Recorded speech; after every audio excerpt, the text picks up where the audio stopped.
Hello good morning everyone, कैसे हैं आप सब। अपना इंडियन टैक्सेशन लॉ की सीरीज में आज हम पहुंच चुके हैं चैप्टर 4 की तरफ और बात करेंगे टीडीएस के ऊपर, मतलब टैक्स डिडक्टेड एट सोर्स। जैसा कि मैं आपको बता रहा हूं कि इस सीरीज में जो इंडियन टैक्सेशन लॉ की जो मैंने सीरीज स्टार्ट की है, इसका जो पहला क्लास था ये इंट्रोडक्शन के तौर पे मैंने आपको बताया था कि हमारे इंडिया में जो एक जटिल टैक्सेशन सिस्टम है, जो कॉम्प्लेक्स टैक्सेशन सिस्टम है, वो भी पूरे दुनिया में one of the most complex taxation system in the world जो हमारा इंडिया में है। उस जटिल टैक्सेशन सिस्टम को अगर हम सुधार तो सकते नहीं हैं, तो एज ए टीचर और एज ए स्टूडेंट हम दोनों पढ़ सकते हैं और समझा सकते हैं। तो वही काम मैं कर रहा हूँ, आपको समझाने की कोशिश कर रहा हूँ।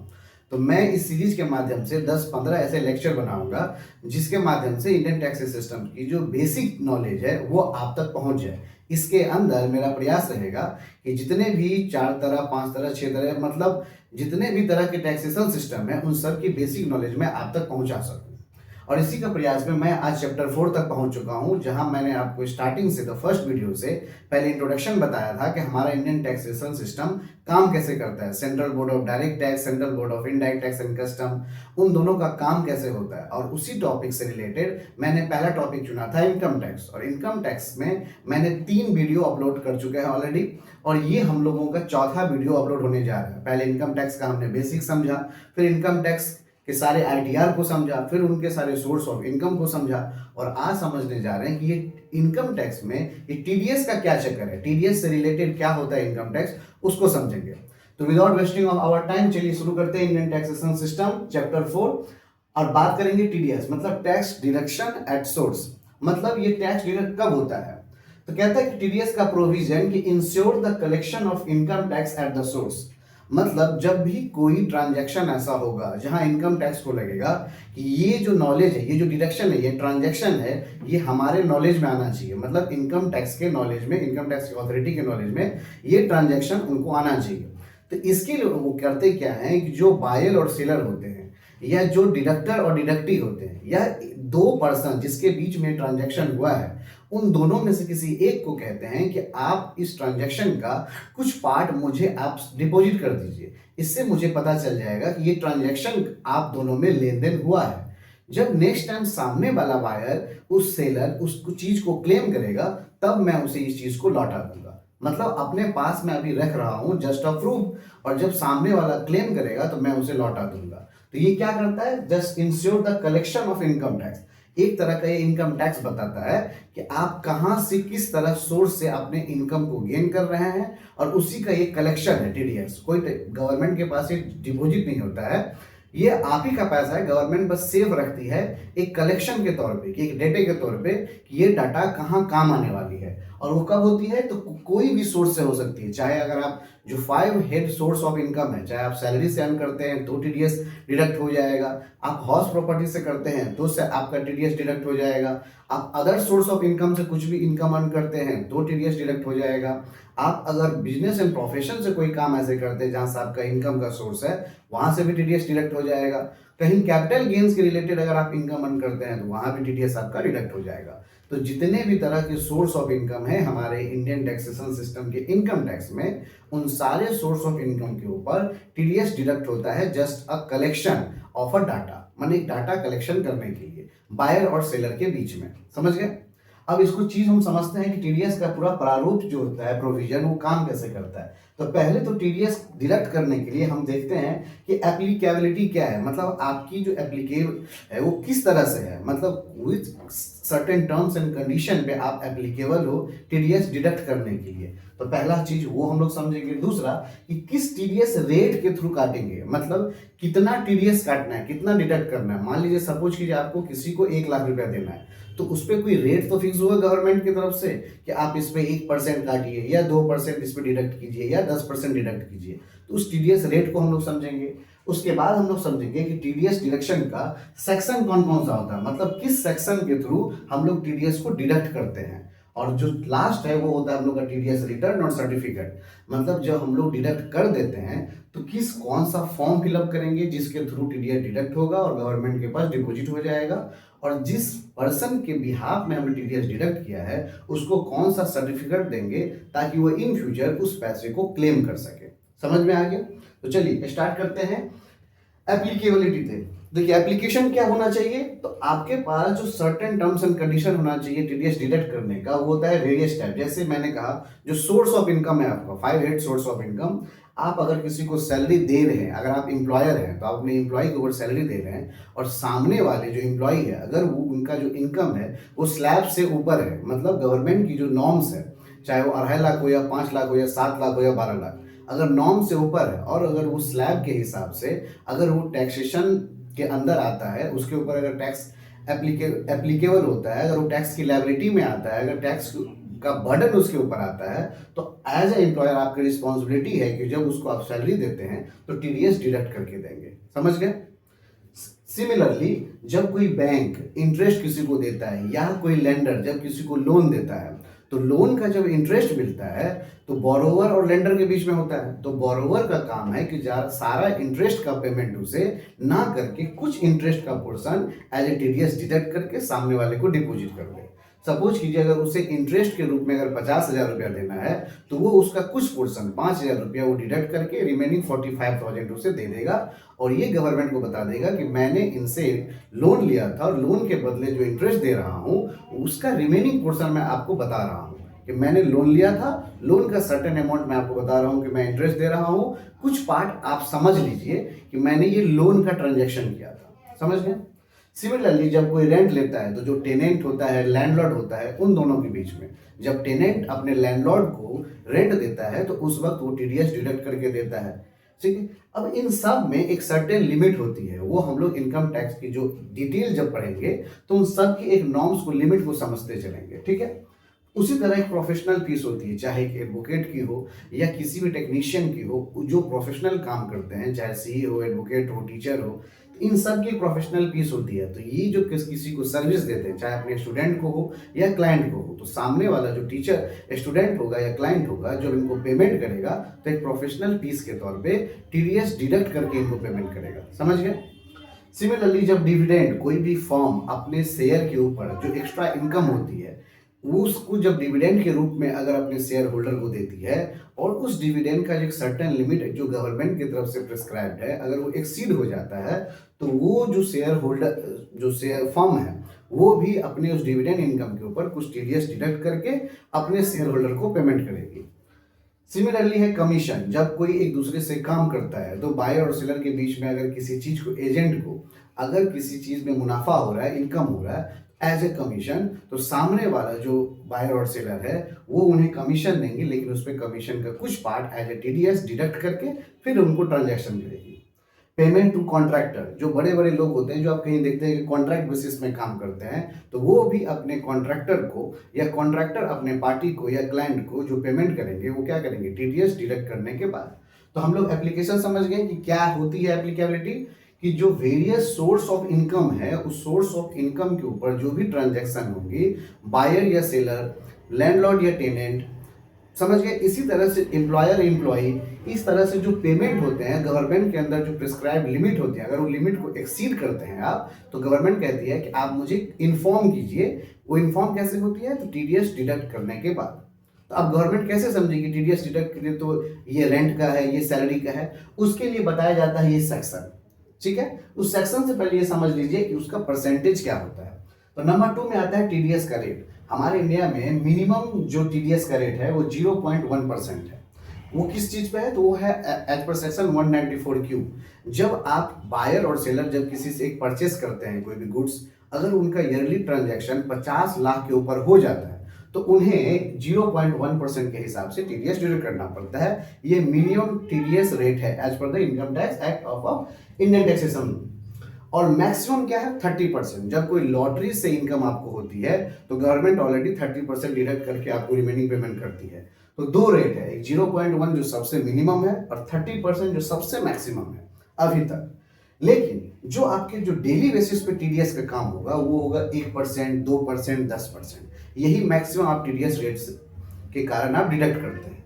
तो किसमें आता है, अगर आप सैलरी इनकम है और तो एम्प्लॉयर और एम्प्लॉय के बीच जो ट्रांजेक्शन होगी तो उस पे वेरियस ट्रांजैक्शन होते हैं। जैसे मैंने आपको कहा, अगर एम्प्लॉय टैक्स लायबिलिटी के अंदर, टैक्स बर्डन के अंदर फॉल करता है, तो एम्प्लॉयर का काम है कि उसका टैक्स लायबिलिटी निकाल कर फिर टीडीएस का रेट निकाले। टीडीएस का रेट सैलरी पे कोई फिक्स नहीं है, ये वेरियस होता है। मतलब डिपेंड करता है कि जो एम्प्लॉय है उसका जो इनकम है, इनकम के हिसाब से उसकी टैक्स लायबिलिटी कितनी आती है। सेकेंड, अगर वो कोई कॉन्ट्रैक्टर है या प्रॉपर्टी का ट्रांजैक्शन हो रहा है तो उसके ऊपर 1% का टीडीएस होता है। कॉन्ट्रैक्टर अगर एक दूसरे से अगर लेन देन करते हैं तो अगर जब वो अपने मनी का ट्रांजैक्शन करेंगे तो 1% के हिसाब से टीडीएस डिडक्ट करेंगे। सिमिलरली अगर आप प्रॉपर्टी का ट्रांजैक्शन करते हैं, अगर 50 लाख के ऊपर का वैल्यू है तो आप भी सामने वाले को जो पेमेंट करेंगे वो 1% टीडीएस डिडक्ट करने के बाद। सिमिलरली टेक्निकल फीस हुआ, अगर कोई कमीशन का हुआ या रेंट हुआ। टेक्निकल फीस जैसे आप कॉल सेंटर में देखते हैं कोई काम करता है या प्रोफेशनल तौर पे अगर कोई टेक्निकली काम देता है, या कमीशन का इनकम एक दूसरे से कोई कमीशन के तौर पे काम करता है, या रेंट बेसिस पे अगर आप काम करते हैं तो इन सारे में 2% के हिसाब से टीडीएस को डिडक्ट किया जाता है। सिमिलरली जब कोई इंटरेस्ट इनकम हो या डिविडेंड इनकम हो या प्रोफेशनल इनकम हो, इन सब का जब पेमेंट होता है तो वो 10% के हिसाब से होता है। तो समझ गए, 1%, 2%, 10%। अब तीसरे पॉइंट के ऊपर हम लोग जाएंगे जहां बात होता है डिडक्शन और पेमेंट, मतलब किस सेक्शन के अंदर कौन सी चीज को हम लोग डिडक्ट करते हैं और फिर उसको पेमेंट करते हैं। तो मेनली ये टोटल 5 तरह के सेक्शन है, 192, 193, 194, 195, 196। 192 में एज पर सेक्शन 192 में सैलरी का काम होता है, मतलब सैलरी का जो हम टीडीएस डिडक्ट करेंगे वो एज पर सेक्शन 192 में करेंगे। और रेट क्या रहेगी इसकी, वेरियस, मतलब टैक्स लायबिलिटी निकालने के बाद। उसी तरह सेक्शन 193 में जितने भी तरह के इंटरेस्ट इनकम होते हैं, जो मैंने बताया सोर्स ऑफ इनकम, तो जितने भी तरह के इंटरेस्ट इनकम होते हैं, चाहे वो बैंक से हो सकते हैं, डिविडेंड से हो सकते हैं, सिक्योरिटीज से हो सकते हैं, तो इन सब में हम क्या करेंगे, 193 का यूज करेंगे सेक्शन को, और टीडीएस के रेट क्या लगाएंगे, तो सामने देखिए आप 10%, तो 10% आपका 193 सेक्शन में चला जाएगा क्योंकि ये वेरियस सोर्स ऑफ इनकम के अंदर, समझ गए। चौथा होता है 194, जो 194 बहुत ही वेरियस है, मतलब अंडर 194 सेक्शन आपको बहुत सारे टीडीएस के वेराइटीज मिलेंगे। अब इसमें कॉन्ट्रैक्टर आते हैं, इसमें डिविडेंड भी आता है, इसमें बैंक इंटरेस्ट भी आता है, इसमें कमीशन भी आता है, इसमें रेंट भी आता है, माने बहुत सारे ट्रांजेक्शन आपको अंडर 194 सेक्शन के अंदर मिल जाएंगे। ठीक है। उसी तरह 195 सेक्शन जो यूज किया जाता है वो एनआरआई के लिए यूज किया जाता है, जो नॉन रेसिडेंट इंडियन होते हैं। और 196 जो ये किया जाता है ये होता है फॉरेन इन्वेस्टमेंट जो होते हैं, जो फॉरेन इन्वेस्टर होते हैं उनके लिए। तो मेनली ये 5 तरह के सेक्शन होते हैं जिसके अंदर हम लोग टीडीएस को डिडक्ट करते हैं, इस टीडीएस के रेट के हिसाब से और इस सोर्स ऑफ इनकम के हिसाब से। तो ये तो आप समझ गए कि सोर्स ऑफ इनकम के थ्रू हम लोग टीडीएस डिडक्ट करते हैं। रेट भी मैंने आपको समझा दिया कि मिनिमम, मैक्सिमम, और जो मेनली काम होता है टीडीएस रेट का वो किस सेक्शन के अंदर आता है, तो मेनली इसी 5 सेक्शन के अंदर आपका टीडीएस डिडक्ट होगा। अब हम लोग समझने जाते हैं कि ये सारे होने के बाद आपको करना क्या है, तो टीडीएस का रिटर्न सबमिट करना है और उसका एक सर्टिफिकेट आपको सामने वाले को देना है जिसका आप टीडीएस डिडक्ट किए हैं। अगर आप एम्प्लॉयर हैं तो अपने एम्प्लॉय को सर्टिफिकेट देंगे, अगर आप लैंडलॉर्ड और टेनेंट है तो टेनेंट एज ए टेनेंट अगर आप डिडक्ट करते हैं तो अपने लैंडलॉर्ड को सर्टिफिकेट देंगे। उसी तरह अगर आप बायर और सेलर हैं तो एज अ बायर आप डिडक्ट किए हैं तो अपने सेलर को देंगे सर्टिफिकेट। तो ये सारे सर्टिफिकेट दिया जाता है, लेकिन ये रिटर्न सबमिट करने के बाद। तो देखिए 24Q में सैलरी आता है, जैसे 194 सेक्शन है जिसके अंदर सैलरी डिडक्ट होता है, ये उसमें रेट होते हैं, ये सोर्स ऑफ इनकम है, लेकिन जो फॉर्म होगी वो फॉर्म होगी 24Q। उसी तरह जो नॉन सैलरी वाले हैं जैसे डिविडेंड हुए, इंटरेस्ट हुए, कॉन्ट्रैक्टर हुए, जो नॉन सैलरी है, सैलरी से अदर देन, उसके लिए 26Q। और जो एनआरआई है, जो नॉन रेसिडेंट इंडियन है, उनके लिए 27Q। और जो बायर है, जो प्रॉपर्टी में डील करते हैं, अगर कोई 50 लाख से ऊपर की प्रॉपर्टी कोई परचेस या सेल करता है तो उसके लिए 27EQ। मतलब यही मेनली 4 टाइप्स ऑफ फॉर्म है जिसको आप फिलअप करते हैं इस सेक्शन के अंदर, इस टीडीएस रेट के अंदर, इस सोर्स ऑफ इनकम के अंदर। समझ गए। 24Q सैलरी, 26Q जो नॉन सैलरी है या अदर देन सैलरी कुछ भी, और 27Q एनआरआई के लिए, 27EQ बायर के लिए। ये बहुत सिंपल है। अब उसी तरह आता है कि जब आप फॉर्म सबमिट कर देंगे तो एक सर्टिफिकेट मिलेगा, वो सर्टिफिकेट आपको सामने वाले को देना होगा जिसका आपने टीडीएस डिडक्ट किया है। तो फॉर्म 16 आता है जो सैलरी के लिए। इसीलिए देखिएगा जब इनकम टैक्स रिटर्न जब सबमिट होती है तो जितने भी प्रोफेशनल हैं वो एम्प्लॉय से डायरेक्ट ये बोलते हैं कि आप अपना फॉर्म 16 हमको दीजिए जो आपको एम्प्लॉयर ने दिया होगा। तो हम लोग उससे क्या मांगते हैं, फॉर्म 16, जो सैलरीड पर्सन होते हैं। सिमिलरली जो नॉन सैलरी वाले होते हैं, अगर उन्हें बैंक से इंटरेस्ट मिल रहा है या डिविडेंड मिल रहा है तो उनको फॉर्म 16A मिलता है। और जो बायर होते हैं, जो प्रॉपर्टी में डील करते हैं, जो 27EQ का यूज किए होंगे, उनके लिए फॉर्म निकलता है फॉर्म 16B, ये सर्टिफिकेट होता है। सिमिलरली जो रेंट में डील करते हैं, टेनेंट या लैंडलॉर्ड, तो वो कौन सा सर्टिफिकेट देंगे, फॉर्म 16C, और वो फिलअप कौन सा करेंगे, तो 26Q, ठीक है। उसी तरह फॉर्म 16D कॉन्ट्रैक्टर के लिए, और वो फॉर्म कौन सा सबमिट करेंगे, 26Q। समझ गए। तो थोड़ा सा कंफ्यूजिंग है क्योंकि टीडीएस है ही कंफ्यूजिंग, क्योंकि मैं आपको स्टार्टिंग से बता रहा हूँ हमारा इंडियन टैक्सेशन लॉ है ही इतना कंफ्यूजिंग कि लोग दुबई चले जा रहे हैं 25 से 30 लाख में 10 साल के लिए। टोटल दुबई में जितना हमारे पास सेक्शन है, जितना हमारे पास इंडियन लॉ है, मतलब करीब अगर आप सिर्फ टैक्सेशन में देखेंगे तो हमारे इंडिया में टैक्सेशन के ऊपर भी कम से कम मुझे लगता है नहीं कुछ तो 15 से 20 ऐसे लॉ होंगे सिर्फ टैक्सेशन के ऊपर, चाहे वो इनकम टैक्स हो, चाहे वो जीएसटी हो, चाहे वो कस्टम हो, चाहे वो एक्साइज हो, चाहे वो कॉरपोरेट हो, चाहे वो म्यूनसिपल टैक्स हो, चाहे वो आपका इंटरनेशनल टैक्सेशन हो, और भी बहुत सारे ऐसे टैक्सेशन है हमारे इंडिया में। सिर्फ टैक्सेशन का मैं बात कर रहा हूँ, कोई सिविल या क्रिमिनल का भी बात नहीं कर रहा हूँ। और पूरे दुबई में मेनली 5 से 6 तरह के टैक्स रेट हैं। अगर आपको समझना हो तो आप हमें कमेंट कर सकते हो, मैं आपको ये भी बता दूंगा कि दुबई में किस तरह से टैक्सेशन सिस्टम काम करता है। हमारे यहाँ अगर 12 लाख की इनकम अगर छूट दिया जाता है पार्लियामेंट से, तो पॉलिटिकल पार्टी के साथ साथ सारे सिटीजन खुश हो जाते हैं कि 12 लाख का इनकम टैक्स फ्री है। जबकि आपको सुन के हैरानी होगी दुबई में कोई इनकम टैक्स ही नहीं है। मतलब अगर आप 1 करोड़ रुपया अर्न करते हैं तो वो पूरा का पूरा 1 करोड़ का आप यूज कर सकते हैं। और हमारे यहाँ उसका स्लैब है, अगर आप 1 करोड़ अर्न करेंगे तो 30% पहले गवर्नमेंट डिडक्ट कर लेगी एज ए इनकम टैक्स, बचेगा हाथ में 70 लाख रुपया। उस 70 लाख से आप क्या चाहेंगे, यहाँ पे कोई बिल्डिंग बनाएंगे, कोई इंफ्रास्ट्रक्चर करेंगे, डेवलपमेंट करेंगे, कोई एम्प्लॉयमेंट देंगे, कभी नहीं हो सकता है। तो पूरा दुबई में 5 से 6 सिर्फ रेट है, और हमारे यहाँ तो सिर्फ टीडीएस में 75 रेट है। हमारे यहाँ सिर्फ टीडीएस में एक 75 रेट है, जो एक नॉर्मल प्रोफेशनल हो या कोई एक स्टूडेंट हो या टीचर हो वो कंफ्यूज हो जाते हैं कि कितने सारे रेट हैं। और पूरे दुबई में जो टैक्सेशन सिस्टम होता है वो सिर्फ 5 या 6 तरह के रेट पे होते हैं। मेनली वैट चलता है, वो भी 5%, और कोई होगा तो एक कस्टम, एक्साइज, कस्टम भी वहाँ 5% है। इनकम टैक्स तो है ही नहीं। कॉर्पोरेट टैक्स भी है, वो भी लेवल के ऊपर। एक्साइज है, वो भी जो नॉन कंज्यूमर गुड्स है, जो जिसे नहीं बनाना चाहिए, जैसे अल्कोहल, टोबैको, उसके ऊपर वो लोग चार्ज करते हैं। अदरवाइज उन लोग का कंसेप्ट ये रहता है कि जो भी टैक्सेशन, जो भी इनकम होगा, टैक्सेशन का काम होगा, पब्लिक एक दूसरे से डील करेगी। अगर एक बायर सेलर से खरीद रहा है तो वो उससे चार्ज करेगा, गवर्नमेंट नहीं चार्ज करेगी। और हमारे यहाँ तो इतना पॉपुलेशन है 150 करोड़, अगर वो 1 रुपया भी अगर मंथ में एक बार देना तो पूरे साल में 1800 करोड़ जमा हो जाएगा। लेकिन गवर्नमेंट यहाँ सिर्फ टैक्सेशन लेती है किस चीज़ के लिए, अपना इमेज और अपना पॉलिटिकल पार्टी के लिए।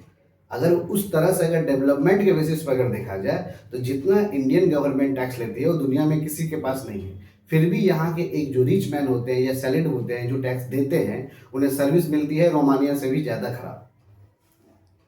ये एक फैक्ट है। अब इंडियन टैक्सेशन लॉ को मैं आपको बेसिक समझा रहा हूँ, और 15 से 20 वीडियो में, 10 से 15 वीडियो में मैं आपको बस बेसिक ही समझाता रह जाऊंगा, क्योंकि इतने सारे लॉ हैं, 10 से 15 लॉ में। लेकिन हम और आप कर कुछ नहीं सकते, सिर्फ पढ़ सकते हैं, तो वही पढ़ते रहेंगे हम लोग। तो चैप्टर 4 इंडियन टैक्सेशन लॉ, जो टीडीएस आज हमने समझा कि जब कोई एम्प्लॉयर एम्प्लॉई या बायर या सेलर, या जब कोई टेनेंट या लैंडलॉर्ड, ऐसे 2 लोग जब मिल के ट्रांजैक्शन करते हैं तो गवर्नमेंट को उनमें चाहिए कि तुम लोग जो ट्रांजैक्शन कर रहे हो उस ट्रांजैक्शन का सोर्स मुझे भी इन्फॉर्म करो।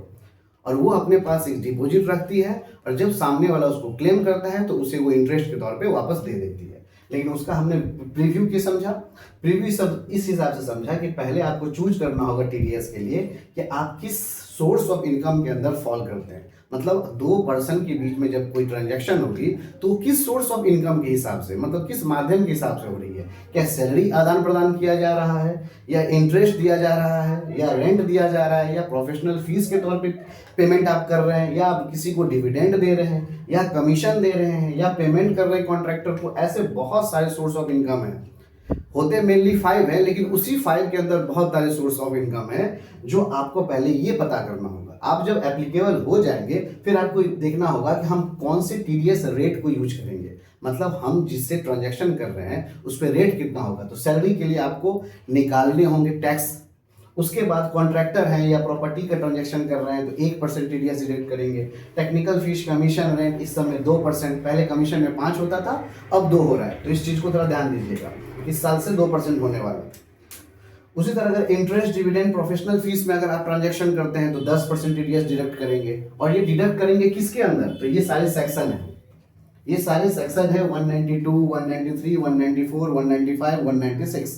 192 के अंदर आप सैलरी को डिडक्ट करेंगे, 193 के अंदर आप सारी इंटरेस्ट को डिडक्ट करेंगे, 194 में बहुत सारे आते हैं, कॉन्ट्रैक्टर भी आते हैं, डिविडेंड भी आते हैं, इंटरेस्ट भी आते हैं, कमीशन भी आते हैं, रेंट भी आते हैं, बहुत तरह के।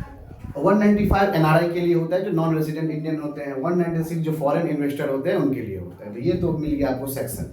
अब आपको फॉर्म सबमिट करना है, तो फॉर्म के लिए ये 4 फॉर्म है, और जब सामने वाले को सर्टिफिकेट देंगे तो ये 5 तरह के फॉर्म देंगे। अब आप ये सोचेंगे फॉर्म है 4 तरह का, सर्टिफिकेट मिल रहा है 5, तो होते हैं कुछ फॉर्म आपको 1-2 अलग अलग टाइप में मिलेंगे। जैसे 26Q में आप बहुत तरह की चीज़ लगाएंगे जिसके अंदर आपको कॉन्ट्रैक्टर, रेंट, ये सब डिफरेंट हो जाता है। लेकिन बायर के लिए देखिए 27Q में बायर, तो बायर का अलग से फॉर्म मिलेगा। 24Q में सैलरी, तो सैलरी को एक अलग से फॉर्म मिलेगा। लेकिन 16D के जो कॉन्ट्रैक्टर और रेंट होते हैं, जो 16C 16D में मिलते हैं, उनके लिए 27Q ही है, लेकिन फॉर्म दोनों का अलग अलग हो जाएगा। क्यों? क्योंकि उनका जो नाम है, नामकरण चेंज हो जाएगा, एक रेंट हो जाएगा, एक कॉन्ट्रैक्टर हो जाएगा।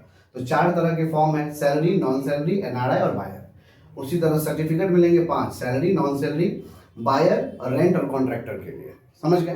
तो आई होप टीडीएस से रिलेटेड जो बेसिक इन्फॉर्मेशन है ये आपके काम आने वाली हो, आपको कुछ समझ में आया हो, क्योंकि टीडीएस है ही बहुत जटिल। पूरे इनकम टैक्स में सबसे जो जटिल पार्ट माना जाता है, कॉम्प्लेक्स पार्ट माना जाता है, वो टीडीएस को माना जाता है। फिर भी हम उम्मीद करेंगे कि आपको कुछ नॉलेज देने का काम किए हों। फिर भी अगर इसमें अगर कुछ आपको क्वेरी लगता हो, कुछ आपका कमेंट करने का इच्छा करे या और कुछ जानकारी हासिल करने का इच्छा करे, तो please let me know in the comment box. मिलते हैं चैप्टर 5 नेक्स्ट वीडियो में। टिल देन पढ़ते रहें और समझते रहें। जय हिंद, थैंक्स फॉर वॉचिंग।